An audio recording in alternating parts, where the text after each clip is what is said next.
नमस्कार दोस्तों, आप सभी का मेरे चैनल लक्ष्य वैरागी में स्वागत है। जैसा कि आप लोगों ने देखा था, मैंने पहले व्लॉग में माँ हाट कालिका के दर्शन कराए थे।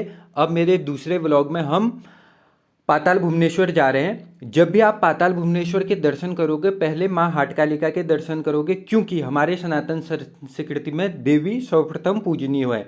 तो हम पाताल भुवनेश्वर के मेन गेट पे आ चुके थे और जो गेट बना है वो मेजर समीर कटवाल जी के बलिदान की वजह से बना हुआ है। मिशन रोहिणियों के दौरान जो असम में हुआ था, ये वहाँ पे वीरगति को प्राप्त हुए थे और कहते हैं कि शहीद कभी नहीं मरते। तो जो ये भी स्मारक है, आज इनके देख के ऐसा लगता है ये हम लोगों के बीच में है। तभी कहते हैं कि ये थे इसलिए आज हम हैं। बलिदानी हर कोई नहीं दे सकता, समझ रहे हैं। तो अब इनको नमन करते हुए हम मंदिर की तरफ प्रवेश कर रहे हैं। माँ हाट कालिका मंदिर से गाड़ी में इसका डिस्टेंस 15 मिनट है और यहाँ से 1 किलोमीटर पैदल रास्ता है।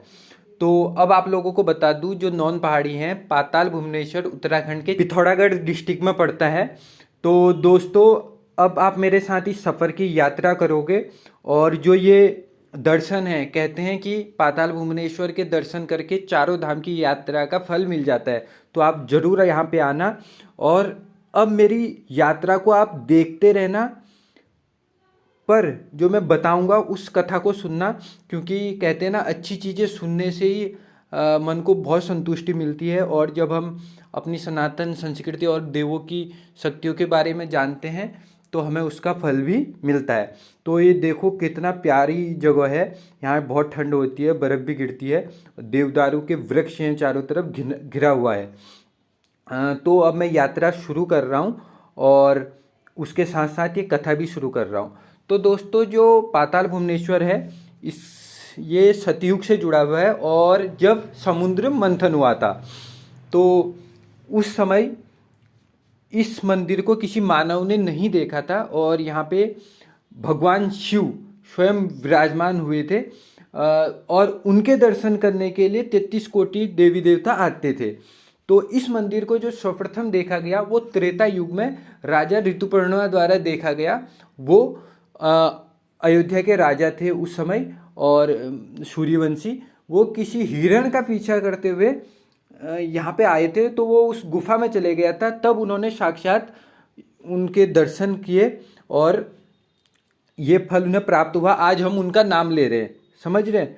वो हर किसी को ईश्वर के दर्शन नहीं होते, कोई अच्छे कर्म हुए होंगे उनके, तब उन्होंने दर्शन किए। तो उस समय इन्होंने भी मंदिर का निर्माण किया, जीर्णोद्धार किया।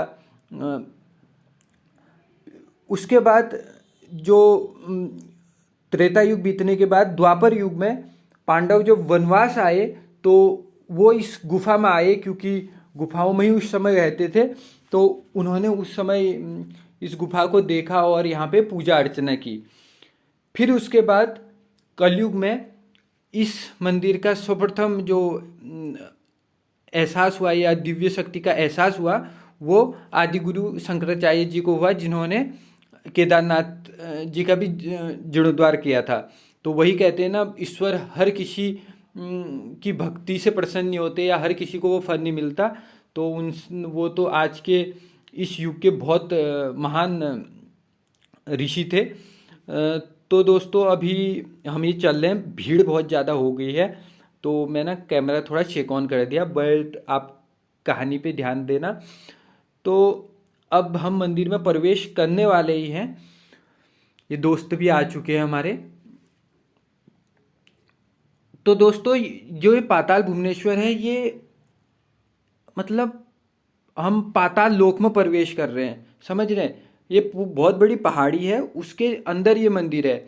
अब इसमें जब हम 33 कोटि देवी देवताओं का मतलब, यहाँ जब हम दर्शन करेंगे तो हमें सारे देवी देवताओं की मूर्तियां मिलेंगी, जो आज जो पत्थर का उन्होंने आकार ले लिया है, समझ रहे हैं। क्योंकि कलयुग में देवता दर्शन नहीं देते, वो दिव्य हो गए। क्योंकि ये युग परिवर्तन जब होता है तो ये सारी चीज़ें होती हैं, ये आप लोग जानते हो। तो यहाँ पे जो मंदिर का, ये हम मंदिर पे आ चुके हैं। यहाँ से प्रवेश द्वार है, लेकिन एक द्वार और जगह से है जहाँ उस युग में लोग जाते होंगे, क्योंकि आज जब हम जाते हैं ना मंदिर में तो बड़ी मतलब एक आदमी एक ही साथ उस गुफा में घुस सकता है। उस दौर में कैसा होगा ये हम कल्पना करना बहुत मुश्किल है। अभी आप मेरी जो बात सुन रहे होंगे आपको लग रहा होगा कि ये क्या वास्तव में सच है। आप इसके बारे में बहुत सारी वीडियोस देखो, मेरे ही नहीं औरों के भी, और यहाँ दर्शन करने आओ, तब आपको लगेगा कि जो मैं कह रहा हूँ वो बिल्कुल सत्य है। तो एक द्वार ये था, लेकिन उस समय, आज हमारी उम्र 60-70 साल होती है, सतयुग में कितनी थी और उनका आकार कितना होगा, समझ रहे हो। जब एक गुफा में, इस गुफा का जो क्षेत्रफल है 200 मीटर से कम है और जो भूमि से नीचे है वो करीबन 50-60 मीटर है, तो समझ रहे हो 33 कोटि देवी देवता वहाँ पे थे। तो इसका मतलब उस समय जो दिव्य वो शक्ति होती होगी, उनका आकार कुछ और रहता होगा। ये मैं वैज्ञानिक आपको भी बता रहा हूँ, लॉजिक की। बहुत लोग बोलेंगे कि मतलब इतने गुफा में इतने लोग कैसे आ गए। और जब हम गुफा के अंदर, मोबाइल ले जाना बहुत वर्जित है और होना भी नहीं चाहिए। कुछ चीज़ों में कहते हैं दिव्य चीज़ों को एक पर्दा हर चीज़ों में रहना चाहिए। तो जो मंदिर है ना अंदर, उसके अंदर जो मैंने अभी बताया था आपको, सतयुग में जो समुद्र मंथन हुआ था उससे जुड़ा हुआ बहुत बड़ा रहस्य है यहाँ पे जो समुद्र मंथन के दौरान गौ माता प्रकट हुई थी, कामधेनु नाम की गाय, वो भी मतलब एक पर्वत की शिला में बनी हुई है। और यहाँ पे उनकी दुग्ध भी बहता है, तो और वो सीधे शिवलिंग पे गिरता है। और यहाँ पे भगवान गणेश जी का कटा हुआ सर भी है। कहते हैं कि जब शिव जी ने उनका गला काटा था तो यहाँ पे उनकी धड़ रह गया था। तो फिर और ऐरावत नाम का जो हाथी है, जो 1000 पैर वाला होता था, उनके भी पाँव के निशान हैं यहाँ पे और पूरा उनका आकार बना हुआ है। और जब हम मंदिर पे प्रवेश करते हैं तो शेषनाग जी का जहाँ तक शिवलिंग है वहाँ तक वो उनकी पूरी छाया है। आप उस पर चल के ही मंदिर के दर्शन करेंगे। और किसी को इस कथा के बारे में कोई संकोच भी हो ना, जब इस पाताल, भुवनेश्वर पाताल के अंदर आप कल्प वृक्ष को देखेंगे तो आपको लगेगा कि ये तो विज्ञान से भी बहुत बड़ा चमत्कार है, विज्ञान से परे हुए हैं। तो दोस्तों कहानी बहुत लंबी है। और एक मुख्य बात बता दूं, इसमें ना सतयुग, त्रेता युग, द्वापर युग, उसके बाद कलयुग, उसी प्रकार के 4 लिंग बने हुए हैं। और जब कलयुग वाला जो लिंग है वो ऊपर पहाड़ी को छू देगा तो कहते हैं कि तब कलयुग का अंत हो जाएगा।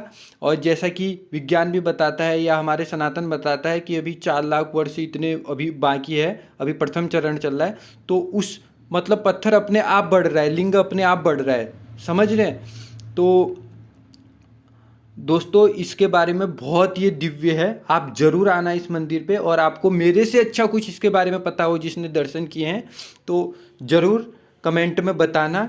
और अगर आपने पहली बार इसके बारे में जानना है तो अपने दोस्तों को, अपने परिवार वालों को इसके बारे में बताना और इस दिव्य शक्ति का एहसास करना। तो हम लोग निकल गए थे, रात हो गई है।